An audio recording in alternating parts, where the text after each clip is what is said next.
Am I audible? Is the microphone catching? Yeah. Okay. Right. So,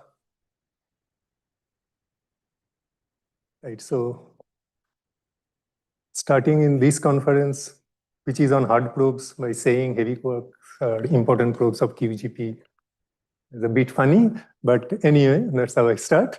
So you all know that there are some very interesting probes of the QGP generated in heavy ion collisions that use heavy quarks. So for example, heavy quark energy loss, which tell us about properties or structure of the medium. Quarkonia, which is probably the most straightest probe of deconfinement in some sense in this medium.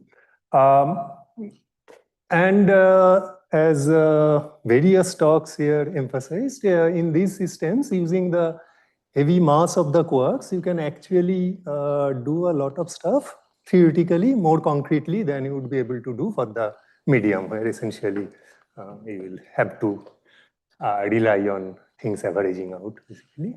However, in spite of the simplification offered by the large mass of the quarks, which allows you to, use some kind of an effective field theory setup, there are the inputs regarding interaction of this heavy quark or quarkonia with the medium. That's difficult to calculate theoretically because of the highly non-perturbative nature of the plasma. And yeah, often people either do perturbation theory or do some modeling to do these calculations.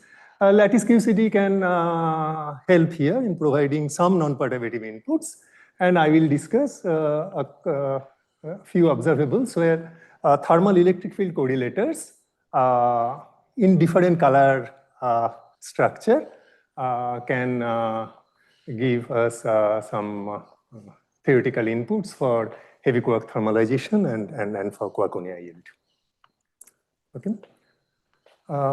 So Professor Blezo has in great detail explained how the heavy quark energy loss can be studied using some kind of a Lajovan framework. Essentially, the idea is just that you have a heavy quark, when it interacts with the medium, individual collisions with the medium particles do not change its momentum much.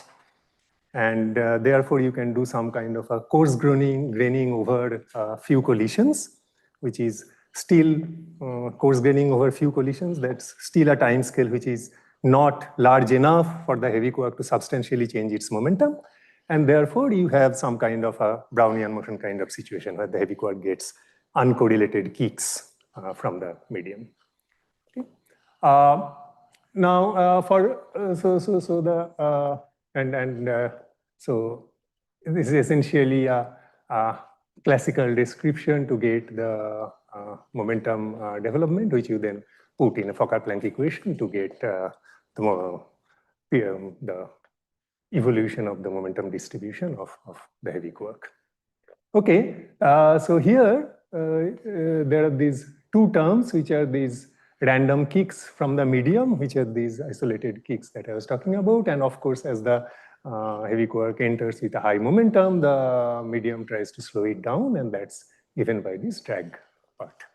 But for the, as we are very familiar with, the requirement that the heavy quark eventually has to thermalize given sufficient time puts in a relation between these drag coefficient and the diffusion coefficient which comes in the, so the uncorrelated, so for these random kicks, one takes the simplest uncorrelated instantaneous in time kind of correlation, and then this coefficient called the momentum diffusion coefficient has to be connected to the drag term in order for the heavy quarks to thermalize. Okay.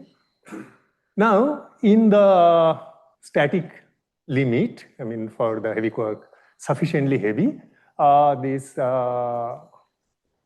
coefficient can be obtained in quantum field theory from color electric field correlators. I'll explain how this comes.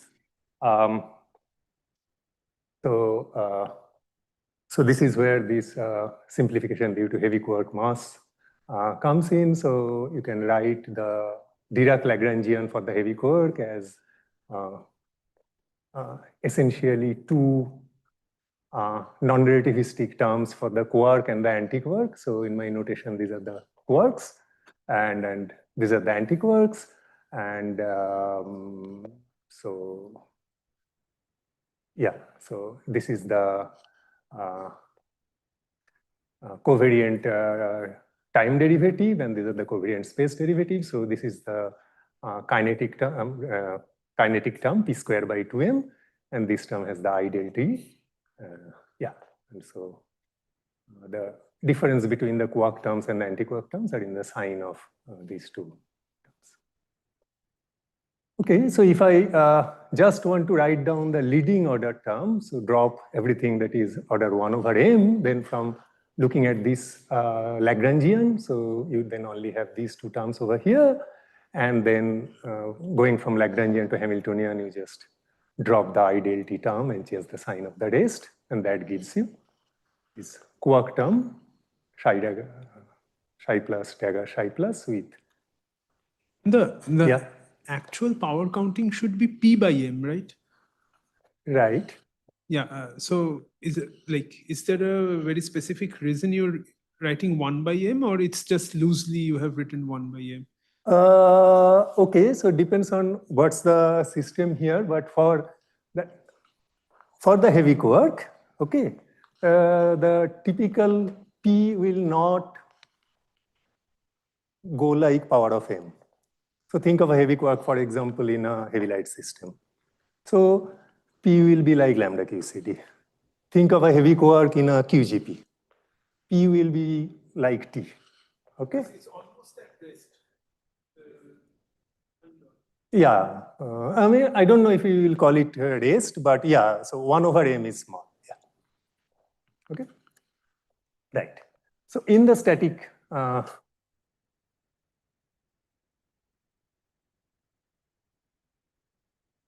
yeah, so this becomes the leading order. So the counting would be different, for example, if it's a QQ bar system. Okay, it's a quarkonia, but for individual heavy quark, this is the power counting. Okay, so this becomes the Hamiltonian, and then of course from this Hamiltonian you can, from this Lagrangian you can work out the conserved currents. So this is the conserved velocity current, but of course it's you can do the standard Noether formulation from this, but of course it's quite intuitive. This is just psi dagger minus I d by m, so that's v, psi dagger, right? Psi plus, psi dagger plus, psi plus with a v here, and the antiquark comes with the opposite sign. Okay, and then you can calculate the fourth term, which will be like m ddt of this. Okay, that you can calculate again rigorously by taking commutator of h with j. Okay, and you will get this expression. Again, it is, you could have kind of written it down intuitively, because this is just the static, I mean, the way a static charge interacts with an electromagnetic field, right? So this is just the GE term. Okay, so given that I want to calculate the force-force correlator in order to calculate my kappa, so then I will have to take a correlator of this term. Okay, so the kappa, pretty much a straightforward rewriting of this definition with now these force terms being replaced by these complicated expressions, essentially gives you something like this. Psi by G psi. Yeah. At 2 different times, Tx 00, and then you integrate over T and X. Okay. And this is, of course, integrated over all space and time, and therefore you normalize it by a corresponding number density.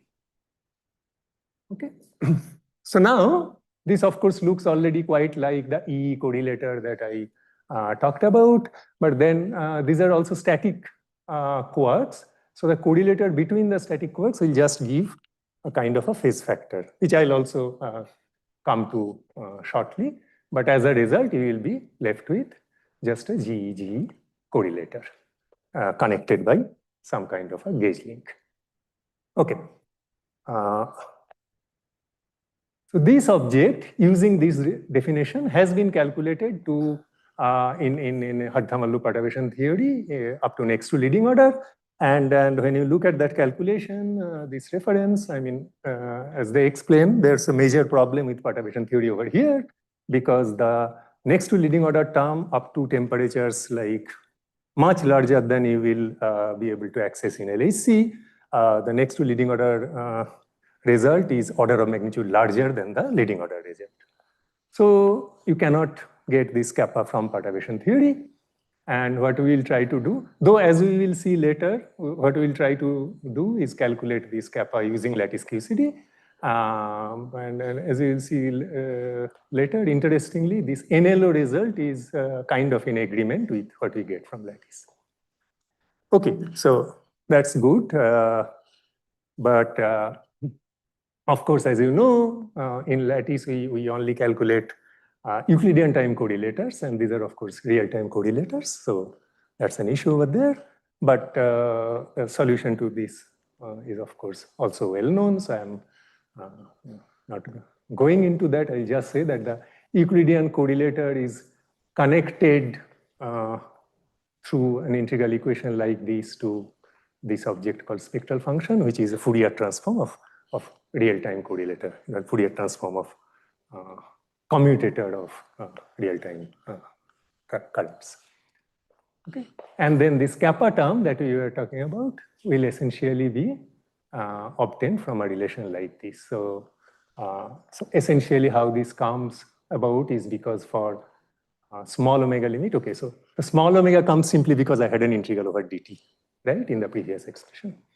And then this object at small omega goes like omega over 2t.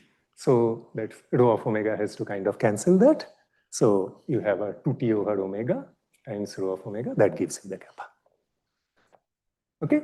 So this, of course, you can work out pretty rigorously. I'm just trying to tell you kind of intuitively. Okay. So so that's the object I would like to calculate. And we'll like to calculate it using lattice gauge theory methods. You know how we do calculations on the lattice, right? So the first step is essentially discretized space-time. We say that space-time is not a continuum. It's Euclidean time, so space and time are handled pretty uniformly. And so essentially, these are only the bunch of points that we say are allowed. And so there's a minimum distance between two nearby points. Okay, so a kinetic term which has a derivative, which means it connects, psi at x with psi at x plus delta x. Okay, now becomes a term which connects psi at x with psi at x plus a, because a is the minimum distance scale that you have over here. And then, because we are handling a gauge theory, we cannot have just a psi bar x, psi x plus a. We need to connect it by a gauge link. Okay, so we put in proper gauge links over here. And so this ui in our normal continuum language is something like exponential of ia, where is the gauge field. Okay. Now, how do we do finite temperature calculation on lattice? Well, if we are trying to do some calculate some static quantities, then the real time is not of much use to us. We trade the real time for the inverse temperature. And this is a pretty standard construction. So the time direction now becomes periodic. Okay. And the length of the time direction is inverse of the temperature. Otherwise, the formalism is very similar to what we do at zero temperature, only instead of a box with arbitrary boundary conditions, you are and arbitrary size, you are constrained to have a periodic boundary condition in time, and the length of the time direction becomes 1 over t. Okay. Right. So the static Lagrangian I have already kind of explained that for derivative we will connect the nearby terms. So a derivative in continuum will be something like psi x minus delta x, or psi x plus delta x minus psi, and the static Lagrangian on lattice becomes essentially that. So psi dagger, and then this is the del mu psi, this term for the quarks, this term for the antiquarks. Okay, you will notice that for the quark term and for the antiquark,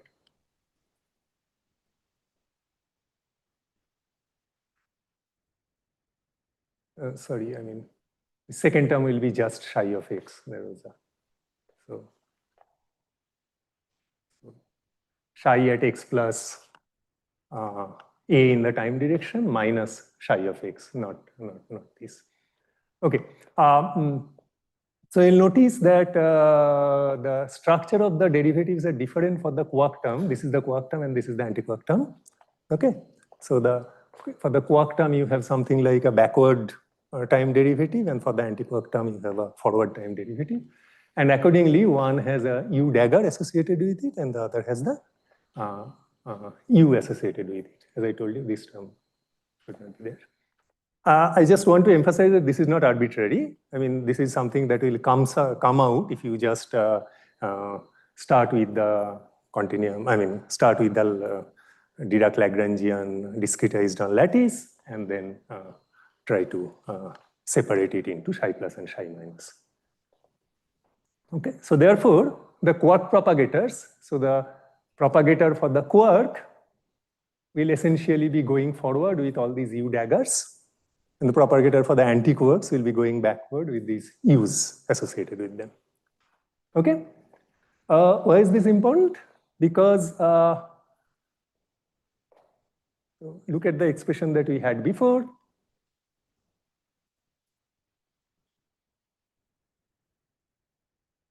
Okay, so we had this expression before, and as I said, this will convert into G correlators with the quark propagators replaced by phase factors, which will now be the gauge links. So let's say there is one electric field here and another electric field here. Then I'll connect it with a gauge link. Okay, but there will be two separate terms because of the quark term and the antiquark term here. One in which you will have u daggers and another in which you will have u's. Okay, so when you combine the two, you will get real part of trace of this object. Okay. And this Lagrangian you have already taken the static limit, so the relativistic invariance will not. No, what I said was okay. What I meant is, if you start from the Wilson Lagrangian with the doublet term, and then you try to go to static limit, this is the static limit you get. Yeah.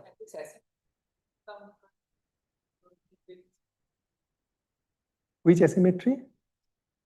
The forward time and backward time. Yeah, well, I don't know. I mean, the asymmetry comes because of the structure of quark going forward and antiquark going backward. But the structure is essentially imposed by the Wilson term, the discrete term. Yeah. Okay. So now it should be clear. So this is the expression that we normally start with. You have these the correlator with the electric field at two different locations connected by these gauge links. Okay, and using the periodic boundary condition to complete the connection.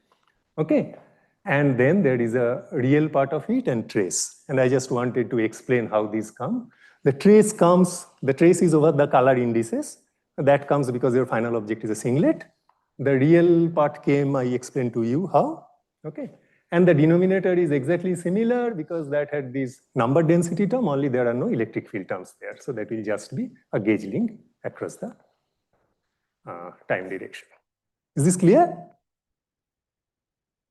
Okay.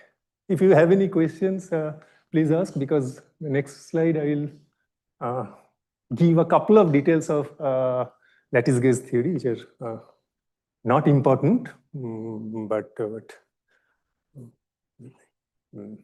this is the basic formalism that we'll be using. Okay. So if you're not interested in these, don't switch off. In particular, don't fall asleep, because the next speaker has warned me not to put people to sleep in my talk. So try to stay awake. Okay, so a couple of details for people who are interested in lattice calculations. Well, so what will we be doing? So I explained the basic framework that we'll be doing. So we'll take a lattice with some spacing A. Okay, so the minimum distance scale. And as I said, the total extent in time is 1/t. So that means 1/t will be the number of points in time direction times A. Okay, this is important. So often we will say, I'll say in my later plots, I will say I'm going to continuum limit by increasing this n tau. Okay, that's because when you are at fixed temperature, then increasing n tau means you are decreasing A. Okay, right. And then I have this finite structure, finite degrees of freedom, because I have only these many points on which I have my fields. So I will calculate the correlator I want using numerical Monte Carlo methods. Okay, so a couple of technical lines for the lattice practitioners. In our calculation, we used multi-level for reduction of operator noise, and there are other calculations who have also used gradient flow. Make sure that finite volume effects are under control. So ideally, you have to take, having done the calculation on a finite lattice, you have to take the lattice spacing going to infinity limit. We tried a few lattice spacings and found that when this relation is satisfied on the volume, then the finite volume effects are negligible. Okay. Having done these, of course, when you do a calculation with a discretizer, you know what to do next. You eventually want to get rid of the lattice spacing. You want to go to A going to 0. So that you can do that, you have to first regularize your theory, right? You have to make sure that the A going to 0 limit is well defined. It turns out that in this particular correlator that we are discussing, this one, this does not require any infinite renormalization. Okay, so in principle, the A going to 0 limit is already well defined, but in practice, some finite renormalization is used for a smooth continuum limit. Okay, in our calculation, which uses multi-level, and gradient flow already has a non-perturbative renormalization. Okay, having done all of this, then the next step will be take the lattice spacing going to 0, keeping, however, the temperature fixed, so increasing n tau, so that you get the continuum correlator, and then analyze the continuum correlator to get the objective you're interested in, which is diffusion coefficient.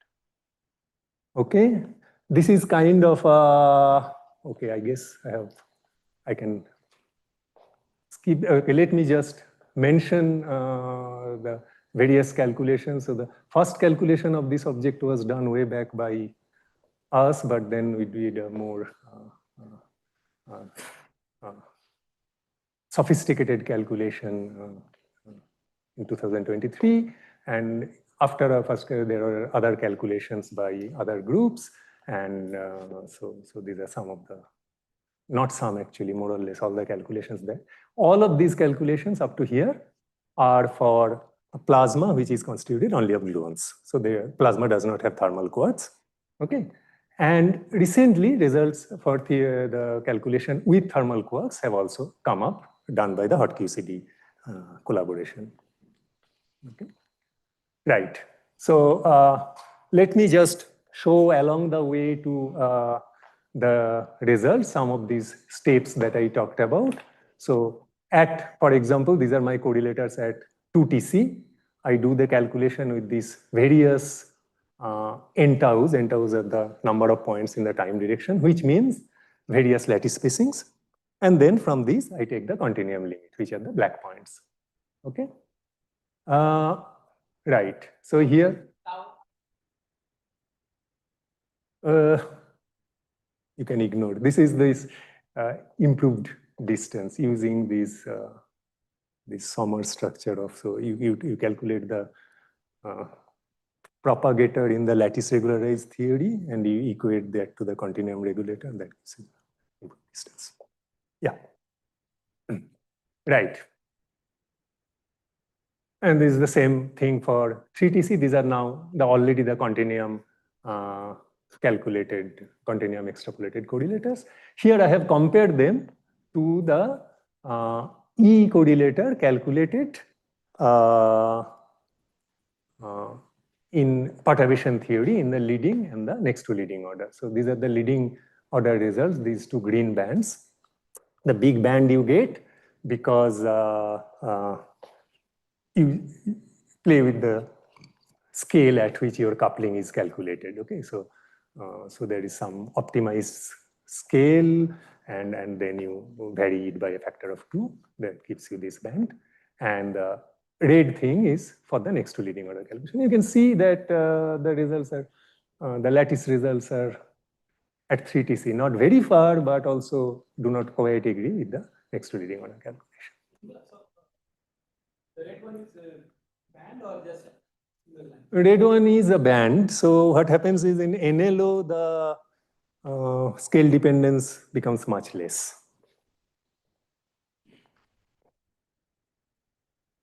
Right. So I should say that the perturbation theory calculation was from Mikolaine and collaborators, not from us, of course. Yeah. What you take is the Yeah. So this is this. I think I have it somewhere. If you really want to see, it essentially comes from this principle of minimum sensitivity. So they see where the NLO result shifts the least if you change the scale, and it depends on mu, something like, I think it's mu for large omega goes like about omega. I have the expression somewhere if you want to see. And yeah, and at lower, sufficiently low omega, it switches to a scale set by temperature. The temperature scale is like 60 or something, and the omega one I think is about omega, the exact some numerical. Yeah. Right. Okay. So up to here, this was a straightforward calculation. You calculate these propagators, and there are issues with noise, but other than that, the calculation is straightforward. The non-trivial part is, of course, extracting this kappa from this Euclidean time correlator. This was also discussed by Dibyendu in his talk on potential. And essentially what we do is take motivation from perturbation theory. We know that at low omega, the spectral function should look like kappa omega by 2t. Okay. At very high omega, I know that perturbation theory should work, and I have an NLO spectral function calculated by people, and I expect that at high omega, the spectral function should reach that. And then we try to fill it in the middle in various ways. Okay. So this is, since we are interested in kappa, we just make sure that, I mean, so long as this filling it up in various ways does not change kappa too much, we kind of believe that we got a reliable extraction of kappa. Okay. I told you that on the gluon plasma, there are other groups which have done this calculation, and the Bielefeld group has tried other methods of inversion, which are this kind of a Bayesian analysis without explicitly putting in a model. The very good agreement has been found between the different calculations of kappa for the gluon plasma. So I think the extraction, we are pretty confident it's reasonably reliable. Okay, so let me show our results. As I said, other groups' results agree where they are available. I mean, I think this is a bigger temperature range, but there are results in between by the other groups. So this error that you see, it's not a straightforward statistical error. Most of this error comes from this uncertainty due to this filling up the intermediate omega regime. And there is, also some uncertainty due to the scale setting in the ultraviolet part and all that, but mostly it's the filling up in the intermediate regime. But having done all of that, you see, you get a kappa, which is, so kappa by T cube is about 2 to 3.5 or something like that at 1.2 Tc, and comes down to around 1 at 3.5 Tc. Okay. So if you had the leading order calculation for kappa here, that would have been much smaller. So that was like, I think, about a order of magnitude smaller than this. Okay. These black bands here are the NLO band for this kappa. Okay. So the leading order had also error bars, right? So big error. The leading order perturbation theory. Yeah. You showed there were error bars. So even within. No. Okay. So I should be a bit careful. So what I showed you before was the leading order electric field correlator. The leading order electric field correlator gives kappa 0 because that's just omega cube. Okay. The next to leading order calculation gives you a kappa, which is very, very different from this. In fact, now I remember the exact thing. Around 2 Tc or so, the kappa becomes negative. Okay. So it's wrong. Okay. What I say here is this NLO calculation for kappa. So the calculation of kappa that came from NLO E correlator calculation, I'm calling the leading order of kappa. And this calculation is a kinetic theory calculation where this is the expression that I had in the previous slides. Okay. So the full calculation at next to leading order of the whole E correlator, nobody has done.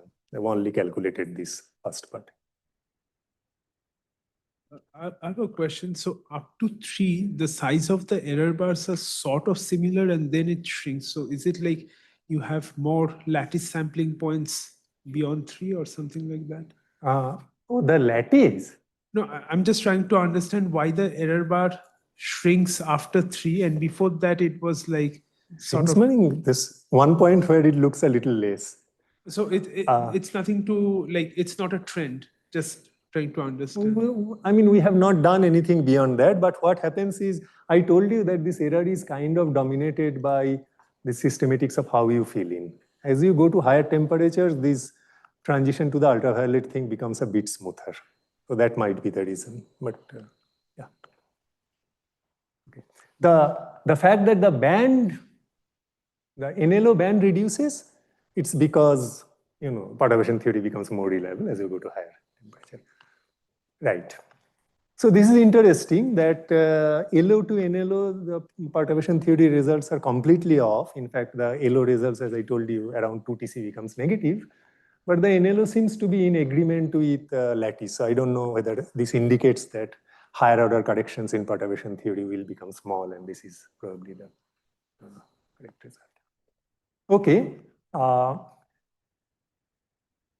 Right. So I mentioned that kappa has also been calculated in a theory with 2+1 flavors of thermal quarks, and these green points are results from that, and these red points are the Gluon plasma results that I showed from the previous slides. And they look quite different when I plot them as a function of T by Tc and here, okay? But most of this difference, it turns out, comes because the Tc is different between these two theories. When I convert both of them, so the Tc for the Quench theory is about 300 MeV, the Tc for the full theory is about 160 MeV or so. And when I convert this to a function of temperature here in MeV, then you see at least they seem to follow more or less similar trend.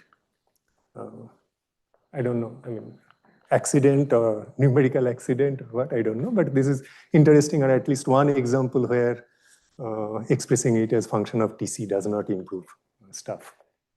Okay. Right.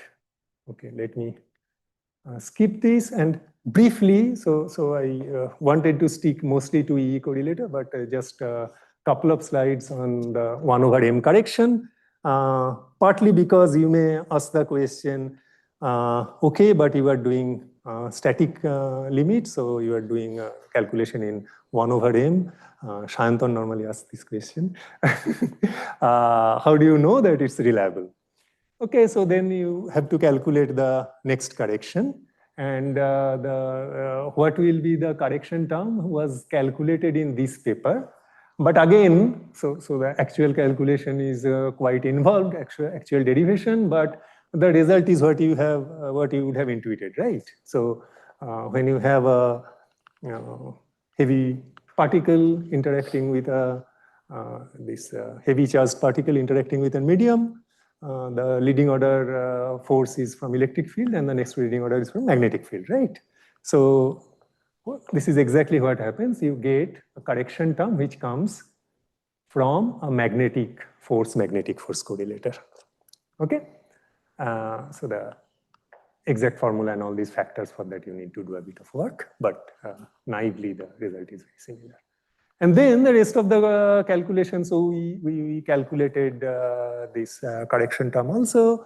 So it's kind of similar. This one is a bit more involved because in the previous case I told you that the correlator does not require an infinite renormalization. That is not the case here.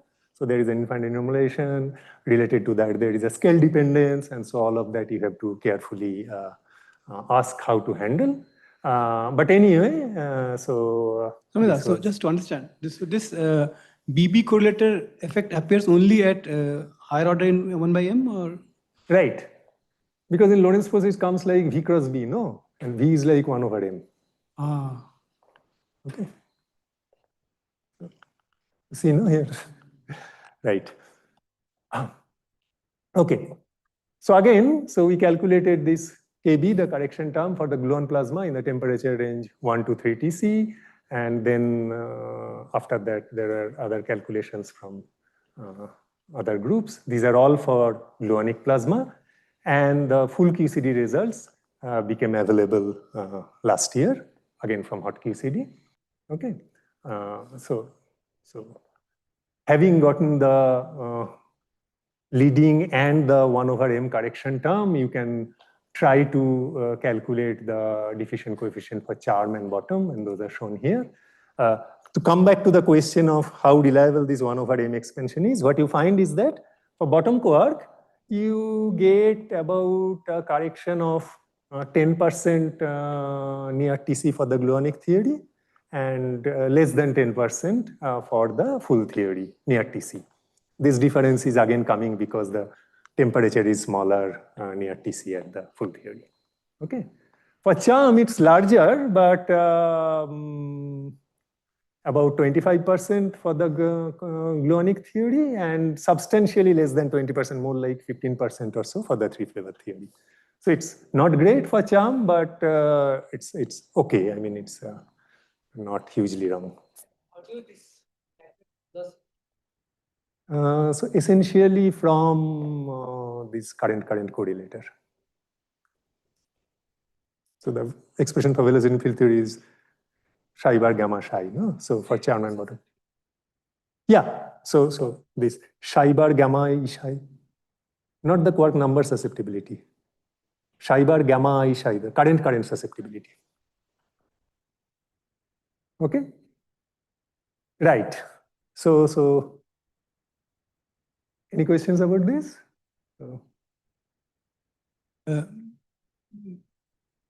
So if I want to calculate, for example, diffusion in case of spin, for example, so then mu dot B would be the. That's what I would think, yeah. And then 1/m, because mu goes as 1/m. Yeah. So that this BB correlator will also appear. Yeah. That's what I would think, but okay. So you'll need to do a little bit of work to know exactly what to do. So these are the details I skipped here. So as I said, I mean, so the BB correlator runs, it has an anomalous dimension. Okay, but your kappa or even your spin susceptibility, you don't want that to run, right? You want that to be a physical quantity that you get from experiments. So you have to decide how to get rid of the scale dependence. Okay, So for BB correlator, for this context, it was calculated by Miko, who matched it to Lorentz force and found the suitable scale or found the suitable Wilson coefficient which cancels the scale dependence. So that calculation I would imagine will be different for the spin-spin correlator. But other than that, I think the non-perturbative correlators already exist. So yeah. To get back to your extraction of the spectral function, you seem to have no difficulty to get the spectral function from your lattice data. And, no, I said that that's the most difficult part, and essentially. Yeah, but the error bars that you showed didn't reflect the uncertainty in that, right? Sorry? The error bars that you show in your results did not reflect the uncertainty in this determination, did they? Okay. And the error bars are not small. Yes. So it's like goes from 2 to 3.5 or something. So that's like almost 100% error bar. But what I'm saying is that the way we did this extraction was it was not a direct inversion that we did. Okay. We kind of tried to model the spectral function, saying that I expect it to go to kappa omega at low omega. I expect it to go to the perturbative form at high omega, and intermediate part we fill up, essentially. Yes, but you wrote somewhere that you tried several interpolating functions. Yes, right. And this is reflected in this. Yes, purpose. right. Okay.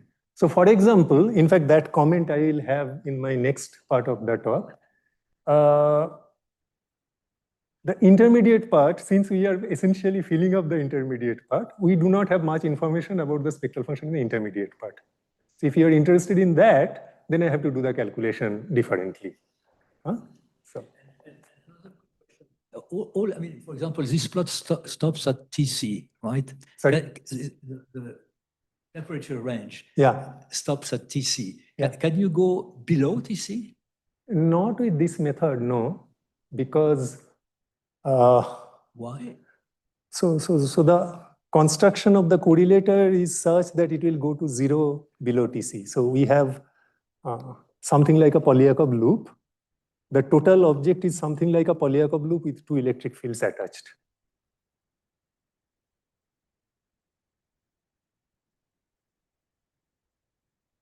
Okay.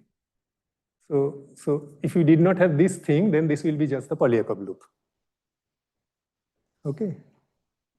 And of course, that Polyakov loop term is there also in the denominator. But in the zero temperature calculation, it will be a 0 by 0 kind of stuff.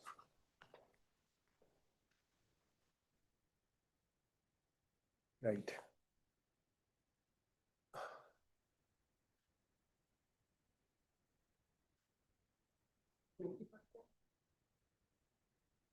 Oh, by putting in the numbers for V square. Seems like the C and P and bottom case, there is really no change.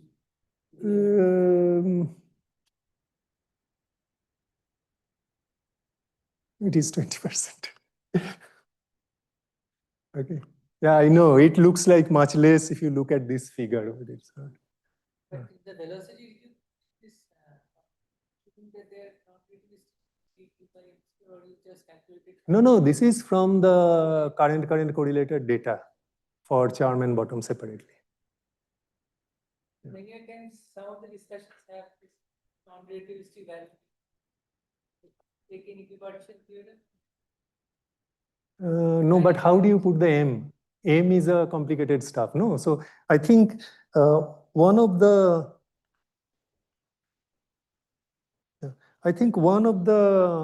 Munich papers did that, and they kind of defined M from the number density or something like that. But the problem is this M is M kinetic, and I'm not sure if these are the same M's. I mean, so there's a little bit of issue. I mean, for example, if I'm for each term, as you know, this 1 over M, they all come with a kind of a coefficient, which is 1 in leading order. And so effectively all the M's are different there. Yeah. Okay. So this is okay, then I will next switch to my next calculation, which is about quarkonia. And this is kind of more recent or even work in progress. And I see that I have gone too slow. Okay, so but I'll at least try to give you a flavor. Anyway, those results will change with time, so you don't. So what's the idea there? Okay, so I said that we'll also get information about this quarkonia in medium, their decay or whatever from these electric field correlators. How does that happen? Well, here it is a little bit more straightforward. Let us say you think of this, so think of bottomonia. So the distance between the Q and Q bar is much smaller than what a typical thermal gluon can resolve. Okay, so in such cases, the interaction of the thermal gluons with Q and Q bar separately, you can combine to get a R dot E kind of thumb. So it's just like if two charged particles are too close by, then the total interaction is like a colored dipole kind of interaction. Okay, so the quarkonia in particular for this regime, when the distance between the Q and Q bar is much smaller than inverse temperature, it will interact, the static interaction will become like an R dot E kind of interaction. Okay. And then, okay, so for example, this came in various talks of the open quantum system for quarkonia in particular. Vaishak's talk, I remember, had this kind of system Hamiltonian correlation function, and that system Hamiltonian correlation function will just be this E correlation function. For example, the decay width for bottomonia, if you take this kind of dipole interaction, will essentially be given by a thermal E correlator and corresponding spectral function, and then this matrix element of this R term. Okay, and so our aim will be again to calculate this object over here.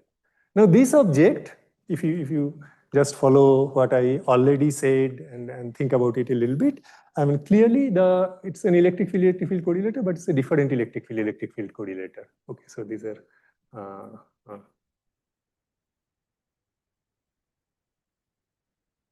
yeah. So different electric field correlator, as in previously I got these two electric fields attached to a Polyakov loop, and that Polyakov loop was essentially the phase factor that was being carried by a quark with a color charge. Okay, here I have a singlet, so that doesn't have any color charge, and then it interacts with this G dot E, then it becomes an octet, right? So now I will have this correlator where these two color electric fields are combined by an adjoint gauge link. Okay, so the gauge link is not wrapping around the boundary. So in principle, this can be calculated in zero temperature if one is interested, but it's two electric fields connected by an adjoint quark link. Okay, and yeah, another object that we could have calculated. So in the same structure, so when you think of this QQ bar as a dipole and try to look at its dynamics, then of course it's the QQ bar to start with is a singlet, and then it interacts with the medium through this G dot E term, becomes an octet, and then octet interacts with the medium through a term which is of this form. Okay, and so that will also give you, for the octet evolution in the medium, you will also get a R dot G correlator. That again will have a different color orientation because now there is an octet, so that has an adjoint gauge link dragged with it. Okay, and then it has this electric fields interaction. There's a symmetrizer, so that gives a color structure factor here. Okay, so in both of these places.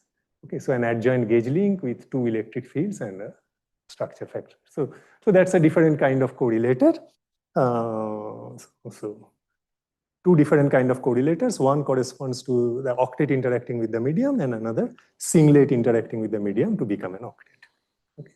So first, let me just quickly show you the results of the octet-octet correlator. So when we try to calculate this correlator, I have to say that, okay, so what we try to calculate here, I mean, at this stage, essentially, we calculate the correlator, and this correlator, it turns out, modulo a color factor looks very, very similar to the fundamental correlator we had already calculated.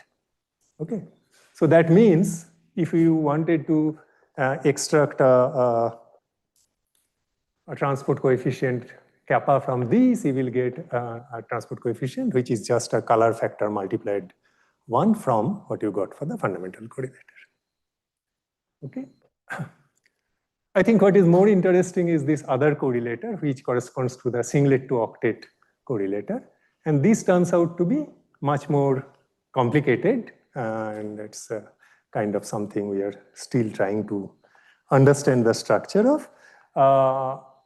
So the good news is that, so of course, all of these correlators, we start with a real-time correlator, and then we say we connect it to the Euclidean correlator through a spectral function. Okay.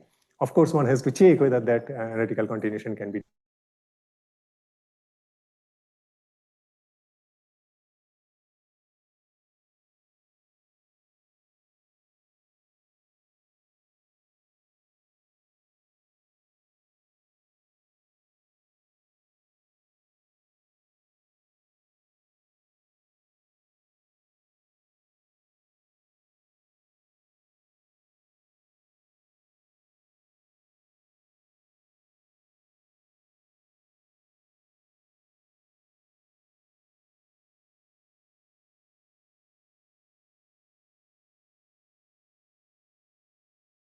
Okay. So in the Markovian approximation, the Quark-Gluon singlet to octet. So the Markovian approximation is essentially where the system does not change much in the time scale of the medium. Okay. So I can again do for the medium, essentially I can do an integration over T, and therefore the interaction of the Quark-Gluon with the medium will again be captured by a transport coefficient like we had in the heavy quark diffusion case. However, as in particular Boishak pointed out, the Markovian approximation doesn't seem to work very well in this case. So ideally, we would like to have information about the whole spectral function here, and that would be already just the extraction of the kappa is here more complicated because of this structure, and the whole spectral function will be even more complicated. Let me just show you what we have at the moment. So an effect of this fact that the spectral function has now this form where it has a term which is odd in omega and a term which is even in omega. An effect of that is that most normal correlators on the lattice have, because of the periodicity in the time direction, has this property that it's symmetric around the midpoint of the lattice. Okay, so the total distance is 1 over t. When you go halfway there, after that, you essentially get exactly the same behavior in this site. Okay, that doesn't happen in this case. Okay, so the correlator has this kind of form. Okay, and so it's more work because now you have these two parts of the spectral function which you have to extract. Okay, and yeah, so let us. Okay, these are again some plots of the continuum limit which we can skip maybe. Okay.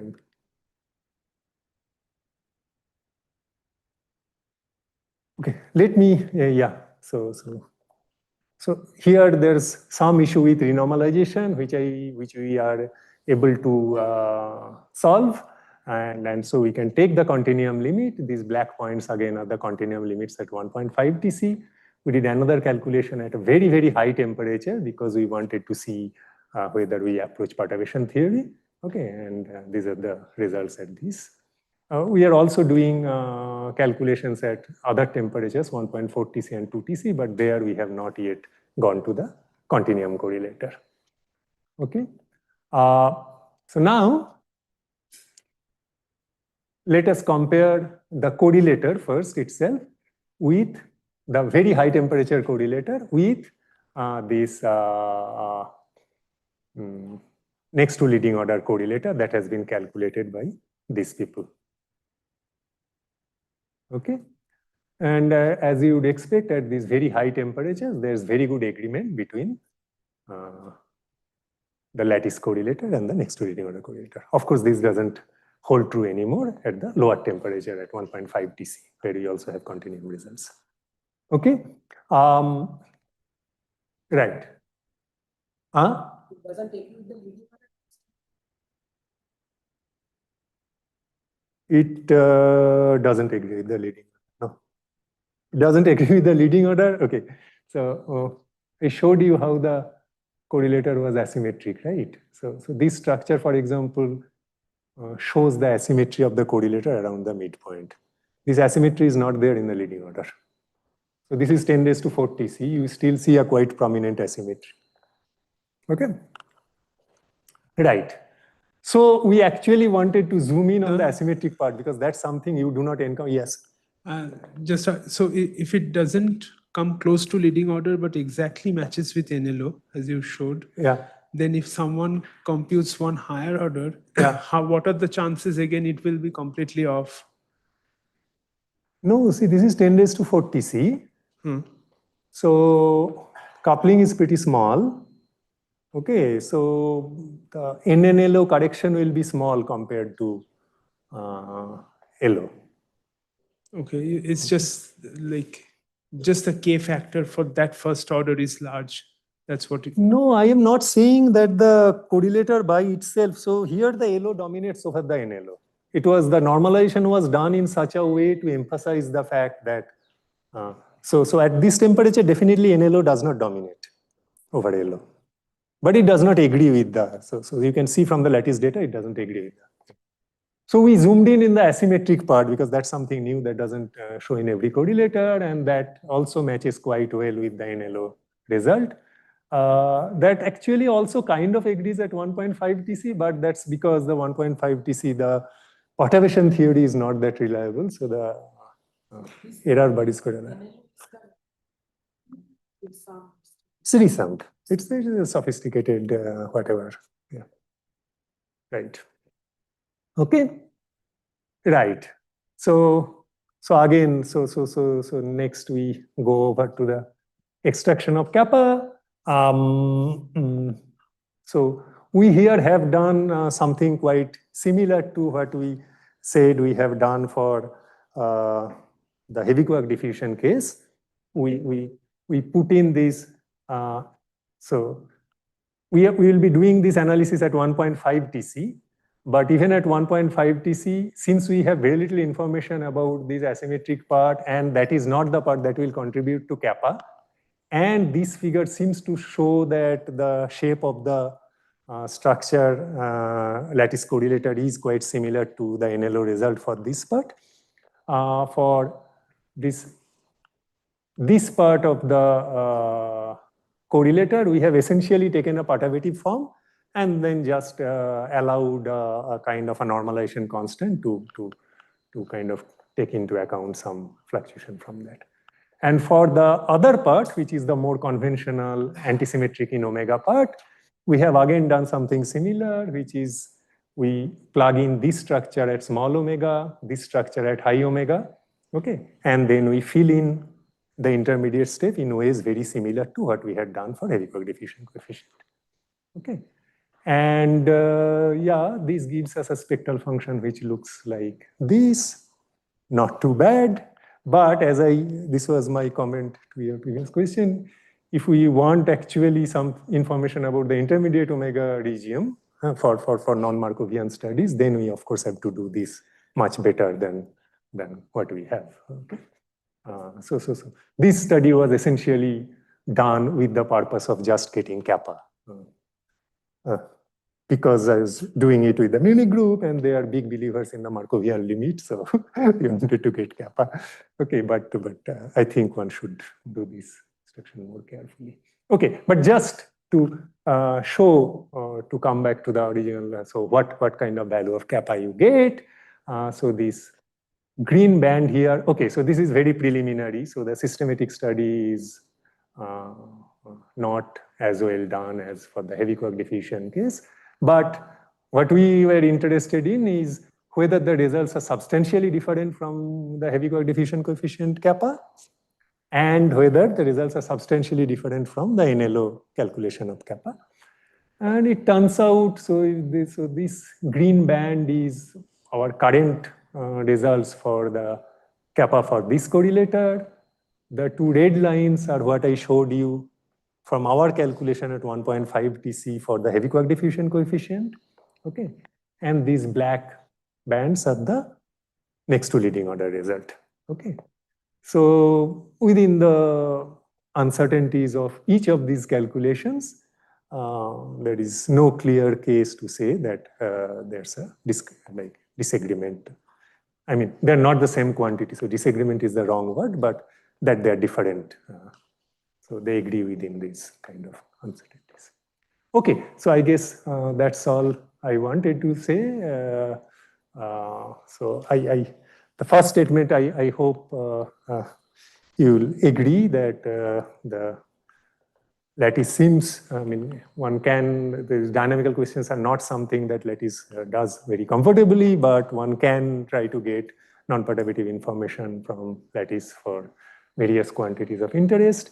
I would say that the heavy quark diffusion coefficient calculation, given that we have the order 1 over m correction, given that we have calculations from various groups with very different ways of calculating the spectral function, and they all agree reasonably. I think we are reasonably in kind of solid grounds on that one. This new calculation, decay of Quark-Gluon and QGP, I mean, this is only our calculation so far, and even that is kind of in a preliminary stage. But the results that we got is that it agrees, the transport coefficient kappa agrees within uncertainties with the one that we obtained for the heavy quark diffusion. And for the octet-octet correlator, one can also define a transport coefficient, which essentially is the color scaled version of the heavy quark diffusion coefficient. That's all. Thanks.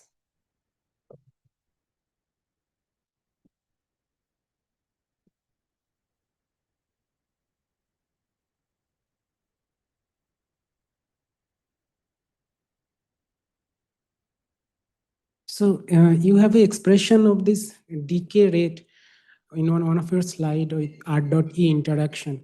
So the what is the expansion? So it looks like a perturbative expansion in the decay rate, and what? Essentially, this the R dot G term. So it's like a bound approximation in some sense. Look at that expression. Yeah, this one. Okay. So there's an R dot G term, Right. R dot G term. The G term leads to this E spectral function. Okay. And then here you have this R term between the Quark-Gluon state and this free state, basically, mod square of that. So you are treating this R dot E as a small number because you are doing a perturbative expansion. It looks like a first order perturbative. That is correct, yeah. Then it's yeah, that is correct, yeah. So it's perturbative with respect to that R being small, not G being small. That's right, yes. So this is, yeah, the PNR QCD calculation.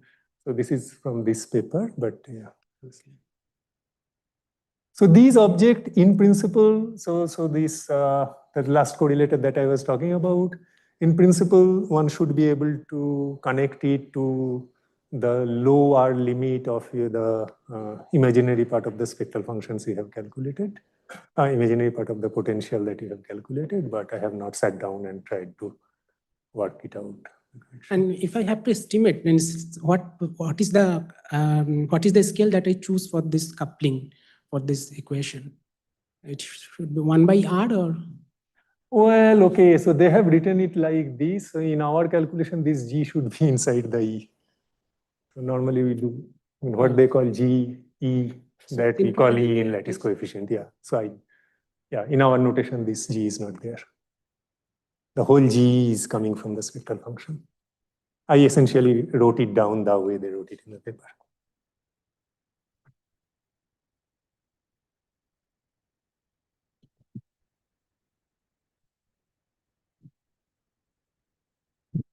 Hello, sir. Sir, I have a basic question. In most of the lattice calculation, what we will do means what people will do means people will have a big rotation and then they will transfer the time into Euclidean time.